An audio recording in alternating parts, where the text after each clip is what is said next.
G'day, welcome to today's episode. I'm going to be keeping it pretty light today, so don't worry about being too upset. Spoiler alerts in case you need that. I've got a AOTA, which is a crossover with Petty Revenge, and I've got a True Off My Chest post. Now, this was originally posted by SunkissedMelancholy in True Off My Chest. Let's jump across to that now. I, 24 female, and my husband, 29 male, been married for 1.5 years. He's never ever given me a reason to doubt his fidelity, and the thought of infidelity on his part has never even crossed my mind until today.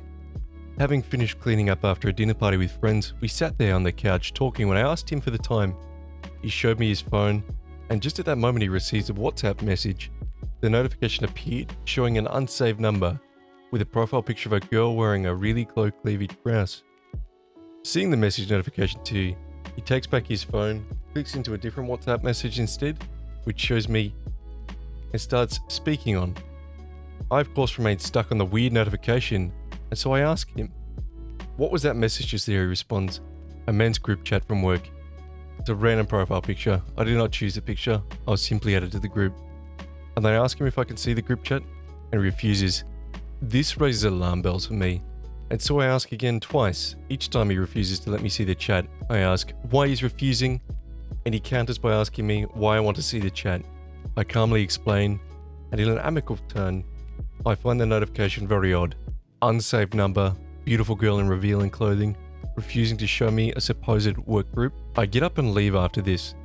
He's refusing to show me the group chat for a third or fourth time, except I'm overcome by the urge to take his phone off the couch armrest where he put it down. And so I do. I take the phone, but as I'm about to open up the chat, he grabs the phone back out of my hands. Though we are both still speaking calmly, he's now upset with me. He's upset that I would grab his phone and remains. This is not what we do, go through each other's phones. He's rather upset, saying that I should trust his word, because as he explained the notification was, why it looked weird, and that his explanation should have been enough, seeing as I'm supposed to trust him. He's offended that I would even ask to see the chat. He then goes on to remind me that not only has he never given me a reason to doubt him, he also has always freely given me access to his phones. This is all true. I even have my face saved on his face recognition settings, and he's on mine. He continued to refuse to show me the group chat, and I'm shocked, simply left the room, and currently not sure what to think. Did I respond unreasonably? Yeah, completely see where you're coming from with this one. That's extremely suspect, and extremely weird.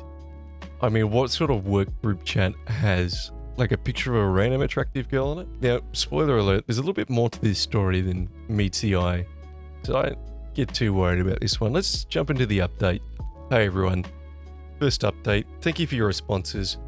We still have guests staying over at our place after the initial conversation. I left and went to stay with our guests in the guest room. They're my girlfriends, so this wasn't particularly weird.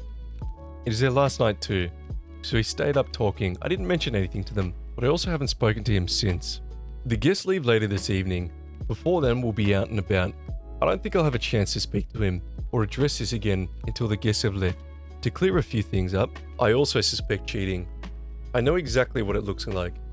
But yes, I was wondering if my grabbing the phone was unwarranted, exaggerated, in fact a breach of trust on my part. I do not go through people's phone on principle. I've never done it. I do feel like I have violated his privacy doing that. I have also realized after reading your responses that worrying about having a breach of his privacy is precisely what he wanted, is an attempt to turn it all back on me to distract me from the main issue. I'll come back with another update once I've addressed it with him. Yeah, it's good to talk about these things. I would be pretty concerned if somebody diverted the entire issue. Final update. I've asked him to show me the chat one more time. He accepted immediately this time. I was worried that this meant the evidence would be deleted, but he handed me the phone. It was all there. I saw the group chat with the same profile picture called Men's Group, but in the language of the country. In the group chat, I saw the initial message I had seen with the number still unsaved. It is in fact a Spotify link. Like he had said, the timestamp is correct. He scrolled all the way up when he was added to the group, which did not correspond to when he started the new workplace. He took out his work laptop, went through the work email contacts to show me that a few contacts he had saved did correspond with the names of the colleagues in the group. I got pretty annoyed, if I'm honest. I'm extremely relieved, but God, he could have spared me all the turmoil. I asked him why he was being so damn secretive about everything. It turns out he has a group chat with my childhood friends, and they were planning a surprise for me. Sent me a surprise ruined now. Oops. You might all wonder why on earth I didn't think of that so close to Christmas. But that would be because we do not celebrate Christmas. Anyway, false alarm. Apologies for bringing you all into this roller coaster for me. For what it's worth, you all helped me stay calm and light-headed. If some of you are wondering why I did not turn to friends and family for advice, the answer is simple. I had no proof myself. I was unsure and confused by the situation, but still wanted to hear everyone else's thoughts for the matter. The thing with relationships I find is that sometimes when you tell friends and family about conflict, you might then forgive them, but they might not. And I try to avoid sharing our conflict and seeking advice unless it's blatantly obvious that one of us is in the wrong. He's close to my friends and family, and I'm careful not to ruin his image in their eyes, unless really unwarranted. Anyway, thanks everyone for your patience, for your advice and for your companionship. What a stressful story. Just very stressful. Upon reading it fully through, I am a little bit concerned that this is not the full picture. But opposite, it's all good. In this case, we're just gonna take it at face value. British Beef says, "This is why in my relationships I would always tease a surprise to my partner. They'd still be getting a surprise. Just the surprise wouldn't be a surprise, and no one would be left being suspicious over secretly." Similar take from Queens Before the Kings. I don't think keeping the surprise was worth potentially putting your marriage on the rocks. But also, can you not remove yourself from a group chat? Though I know the inter-office politics and such are a pain. I mean, you can mute the chat for sure. I don't know why you'd have a random... I don't know why you'd have a random lady as the header for your group chat. That's weird, right? Bring out the sexy firefighters, please. Alright, let's jump across to story number 2. Am I the arse for taking someone's full cart at Walmart? I'm buying spring cleaning supplies at Walmart. Yes, you're the arse for that. Alright. I'm male, 58, average height, but pretty fit and muscular. Nothing outrageous. Absolutely shredded. Just I can look intimidating in the back of Walmart. In the back of Walmart, there are double doors, and employees use large carts out to stock the shelves. It's usually near the aisles that must be stocked regularly, like cleaning supplies or groceries. Here a girl says, "Excuse me, I need to get through." In front of the double doors, there are 2 women, mid-40s, talking, with their carts blocking the employee from getting into the back. The girl says again, very nicely I must add, "Excuse me," to the ladies, "I need to get through." The women look at her.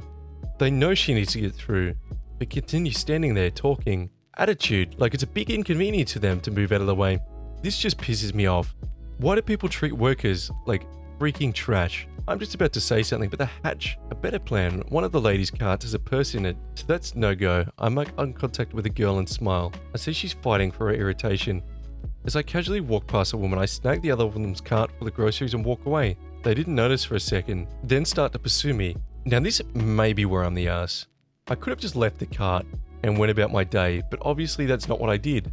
As I quickly moved down the aisles, I put some of her groceries back on the shelves. I try to get the stuff close, but I don't have time to perfect. The lady tries to pull the cart from me, claiming that it's her stuff, and I say it's not your stuff until you pay for it. And continue on my way. I don't get much put back on the shelves because she keeps pulling on the cart. I take a bag of frozen chicken breasts and throw them back into the freezer case. Almost make it to the front of the store, and there are 3 of us starting to make a scene. So I abandon the cart and take several items with me. I think she's going to make chocolate chip cookies. Okay. I think she's going to make chocolate chip cookies. They don't follow me, and I make a clean getaway. When I go back to the shopping, I notice the other woman's cart. Her purse now not in it.